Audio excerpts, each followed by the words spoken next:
There is a story. A young man named Apollonius of Tyana, sometimes called Balinas, in the Arabic tradition, descended into a hidden chamber beneath a statue of Hermes Trismegistus. There, in the dark, by the light of a single torch, he found an old man seated on a throne. In one hand the old man held a green tablet of stone, in the other a book. On the tablet were 13 short statements written in an ancient script. Apollonius copied them down. He brought them out of the tomb. He carried them into the world. And by some 1300-year journey through Arabic translation, Latin transcription, Renaissance recovery, alchemical commentary, Newtonian obsession, Victorian occult revival, and 20th century New Age popularization, those 13 statements have become the single most quoted, most translated, and most influential occult text in the history of Western magic. The text is called the Emerald Tablet. The Latin name is Tabula Smaragdina. The 13 statements have been called, with no real exaggeration, the genetic code of Western esotericism. From these few lines comes the alchemical theory that drove Newton's hidden lifework. From these few lines come the Hermetic Principles that the Kybalion organized in 1908. From these few lines comes the single most famous occult phrase in the English language, as above, so below. The story of the underground chamber is a legend. Apollonius was a real first-century philosopher. The Balinas of the Arabic tradition is a fictionalized echo of him. The actual oldest known version of the tablet is in Arabic, embedded in a treatise called The Book of the Secret of Creation, composed in Syria or northern Mesopotamia sometime between the 6th and 9th centuries of the Common Era. Whoever wrote it knew what they were doing. The text is short, dense, memorable, and ambiguous in exactly the right ways. It can be read as alchemy. It can be read as cosmology. It can be read as a meditation manual. It can be read as a coded instruction for the philosopher's stone. Centuries of readers have done all of these things and have not exhausted the text. In the next 30 minutes, you will hear 3 things. First, a brief account of how the tablet actually came to us. The historical chain of custody from Arabic to Latin to English. Second, a verse-by-verse walkthrough of the 13 statements, with brief quotations from Isaac Newton's 1680 translation and my own commentary on what each statement was probably meant to convey. Third, a survey of the tablet's influence on alchemy, on Hermeticism, on Newton himself, and on the modern occult revival that produced the Kybalion. We begin with history. The Emerald Tablet's earliest known appearance is in a longer Arabic treatise titled in English, The Book of the Secret of Creation and the Art of Nature. The treatise is attributed to a sage named Balinas, a name that, as I mentioned, derives from the Greek Apollonius of Tyana, but whose Arabic literary persona is largely fictional. Modern scholarship dates the work somewhere between the late 6th and the 9th century, with the most cautious estimates around 750 CE. The author was almost certainly a Syrian or Mesopotamian writer working in the Islamic intellectual tradition that, in this period, was synthesizing Greek philosophy, Persian alchemy, and Hellenistic Hermetic literature into a single body of esoteric thought. The tablet appears as an inset within the Book of Creation, framed by the legend I described. Balinas finding the text in an underground chamber under a statue of Hermes. The legend is itself a literary device. Hermetic texts in late antiquity routinely claimed ancient discovery as a marker of authenticity. By the time the Arabic Book of Creation was composed, this device was already centuries old.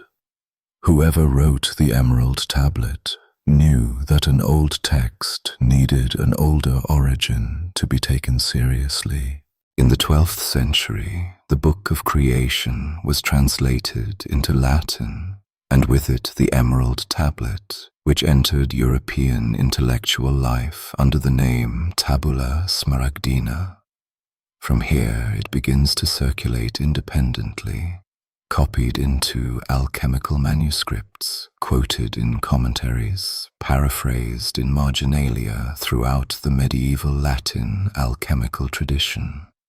By the 15th century, with the recovery of the broader Hermetic corpus by Marsilio Ficino in Florence, the Emerald Tablet's themes pervade Renaissance natural philosophy. Every alchemist of consequence between 1350 and 1750 knows it. Most of them have memorized it. Among them is Isaac Newton. In 1680, Newton produced his own English translation of the Latin text, working from his own copy of the Tabula Smaragdina, which sits today in the Alchemical Archive at King's College, Cambridge. Newton's interest in alchemy was, by his own time, and certainly by ours, an embarrassment. The man who gave us classical mechanics, who deciphered the calculus, who showed that the same gravity that pulls an apple holds the moon in orbit, spent more of his life on alchemy and biblical chronology than on the mathematics for which we now remember him. And at the center of that hidden labor sat the Emerald Tablet. Newton's translation, kept private during his lifetime, has become the single most famous English version of the text. It is the version most quoted today. The 1850s saw the Victorian occult revival, beginning roughly with Mary Ann Atwood's suggestive inquiry into the Hermetic mystery in 1850, gathering momentum through the foundation of the Theosophical Society in 1875 and the Hermetic Order of the Golden Dawn in 1888. At every step of this revival, the Emerald Tablet is at the center. By the early 20th century, it appears in every serious anthology of Western esotericism. By 1908, when William Walker Atkinson writes the Kybalion under the pseudonym of the Three Initiates, the Emerald Tablet's central axiom, as above, so below, has become the second of his 7 Hermetic Principles. That is the historical chain of custody. Now let us look at the text itself. The Emerald Tablet, in Newton's translation, opens with a declaration of authority. The first verse asserts that what follows is true, certain, and without falsehood. This is a standard Hermetic opening, the same kind of formula you find at the start of the Corpus Hermeticum dialogues. It is meant to mark what comes next as revealed knowledge rather than speculation. The second verse contains the line that has outlived the text, outlived the tradition, and become independent of any of it. The compressed proverbial form is this: as above, so below. The substance of the verse is the claim that the same pattern operates at every level of reality. Whatever you observe in the heavens, you can observe in the earth. Whatever you observe in the body, you can observe in the cosmos. The microcosm and the macrocosm are reflections of each other. This is the keystone. Everything that follows in the tablet rests on it, and everything in later Hermeticism, including, very directly, the Kybalion's principle of correspondence, descends from this single verse. The third and fourth verses develop the principle by introducing the concept that was later called the one thing, or, in Latin, the prima materia. All things, the tablet says, came from one substance, by the meditation of one being. This is a pre-philosophical formulation of monism, a single underlying substrate from which the multiplicity of the world emerges. In alchemical reading, the prima materia is the original undifferentiated matter from which the philosopher's stone can be extracted. In philosophical reading, it is something closer to the Platinian one. In modern reading, it is whatever you want it to be. Verses 5 and 6 introduce the imagery of celestial parents. The sun is its father, the moon its mother. The wind has carried it in its belly. The earth is its nurse. This is alchemical code. The sun stands for the active, masculine, projective principle. The moon for the receptive, feminine, reflective principle. The wind is the volatile spirit. The earth is the stable body that receives and matures the work. Read straight. The verses describe the gestation of a child. Read alchemically. They describe the gestation of the stone.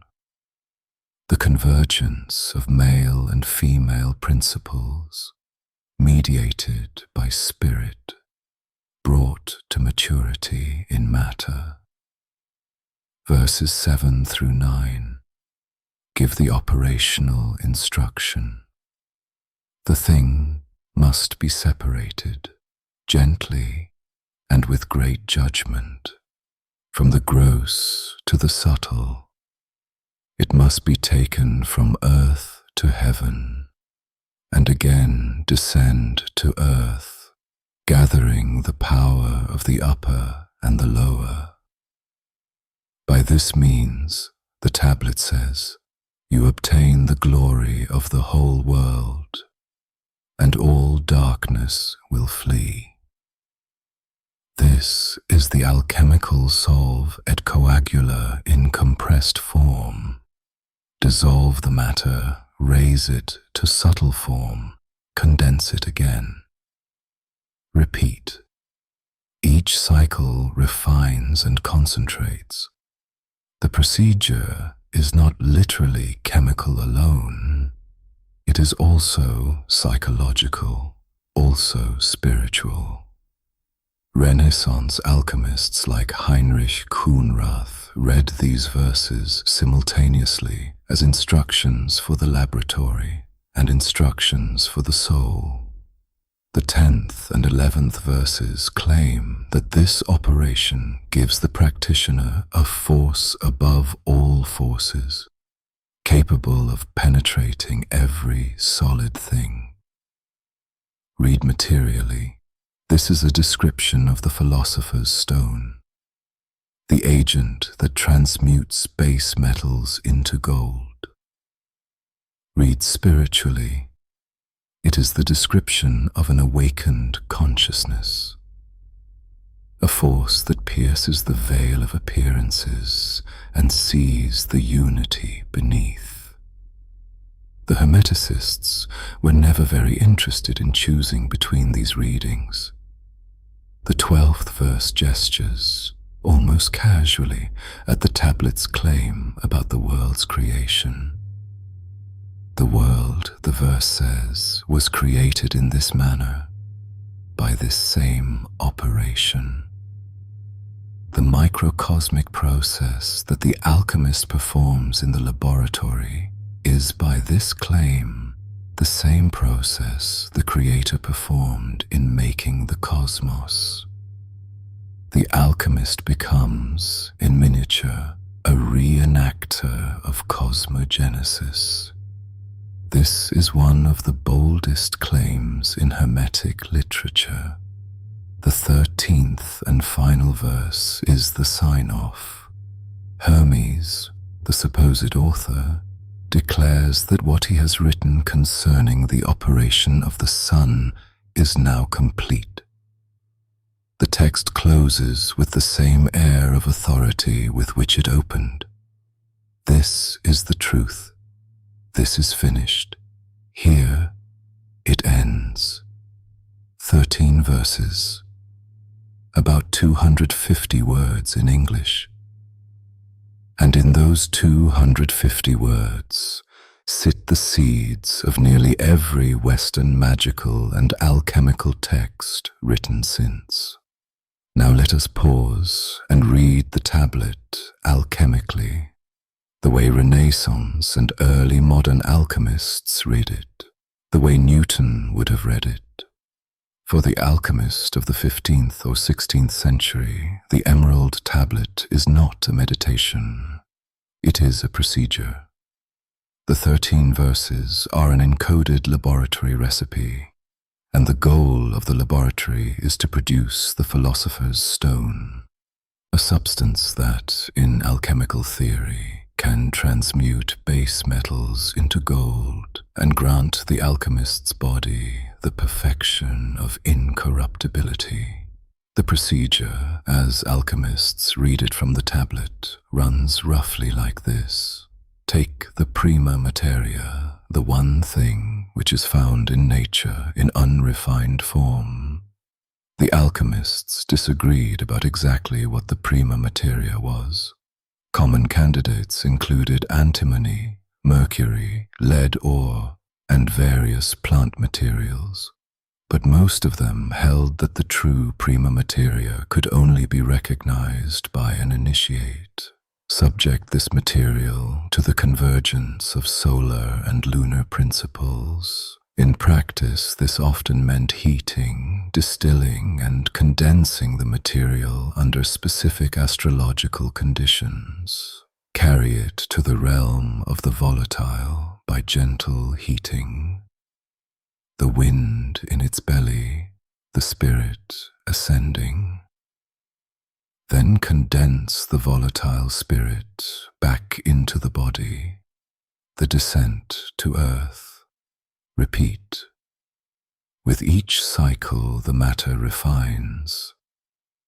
Eventually, after many circulations, the matter develops what the alchemists called the philosophical mercury, then the philosophical sulfur, then their conjunction, then the production of the stone itself. This is a procedure that, in the laboratory of 17th century chemistry, was attempted thousands of times.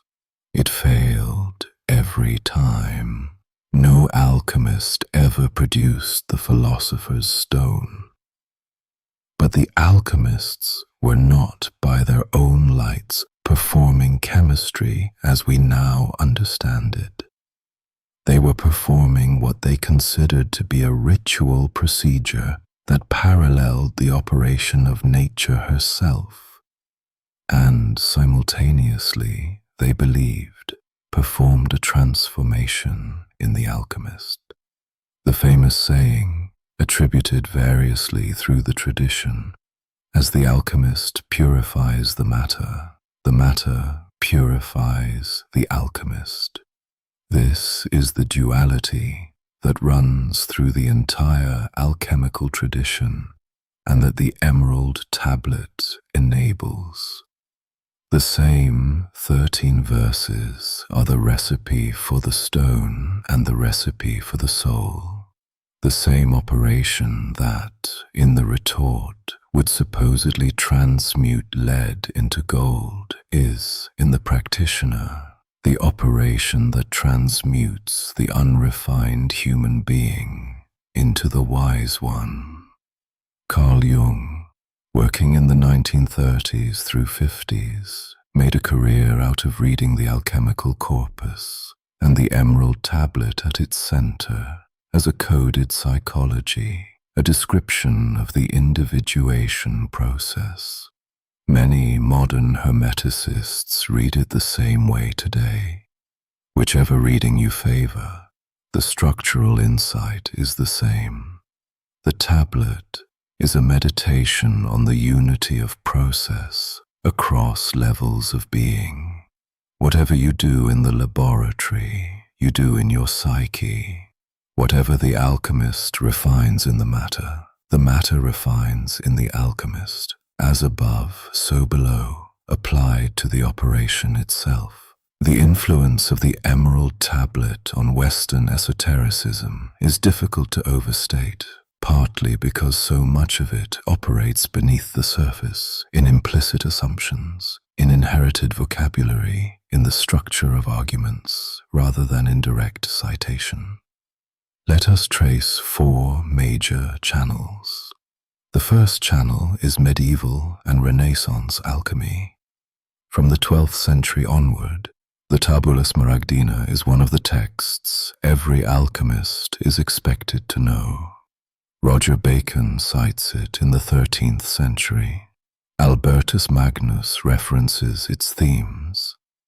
By the 15th century, with the Hermetic revival driven by Marsilio Ficino's translation of the Corpus Hermeticum at Cosimo de' Medici's commission, the Emerald Tablet's themes pervade Renaissance natural philosophy. Heinrich Kuhnrath, in 1595, places engravings inspired by the tablet's imagery in his Amphitheatrum Sapientiae Aeternae, illustrations of the laboratory as a place of prayer, of the alchemist's workshop as a chapel, of the stone's making as a religious operation. Michael Myers' Atalanta Fugians of 1617 sets the alchemical operation to 50 engraved emblems and 50 short musical fugues, every one of them drawing on the symbolic vocabulary the Emerald Tablet helped establish. By the time Newton sits down with his copy in 1680, this is 200 years of accumulated tradition. The second channel is Newton himself.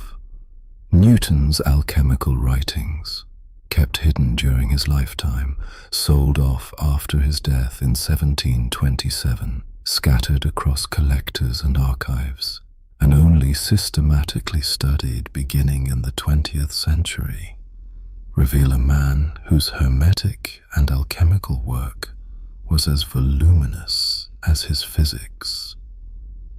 The Emerald Tablet is at the center of this hidden labor.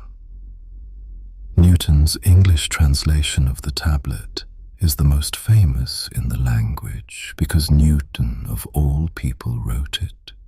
His translation is also responsible for many of the specific phrasings that have entered the English occult vocabulary. The celestial parents, the wind in its belly, the ascent and descent, the operation of the sun. The third channel is the 19th century occult revival. From Eliphas Levi's Dogme et Rituel de la Haute Magie in 1856, through Helena Blavatsky's Isis Unveiled in 1877, and the Hermetic Order of the Golden Dawn in 1888, the Emerald Tablet is constantly invoked. By the time Manly P. Hall publishes The Secret Teachings of All Ages in 1928, the tablet has become the foundation upon which any serious Hermetic synthesis is built. And by the time the Kybalion appears in 1908, its principle of correspondence, as above, so below, as below, so above, is taken directly by name from this 13th century Latin translation of an 8th century Arabic text, which itself claims to be older still. The fourth channel is contemporary. The phrase as above, so below has, in the past 2 decades, broken free of any specific occult tradition and entered popular culture as a kind of universal mystical shorthand.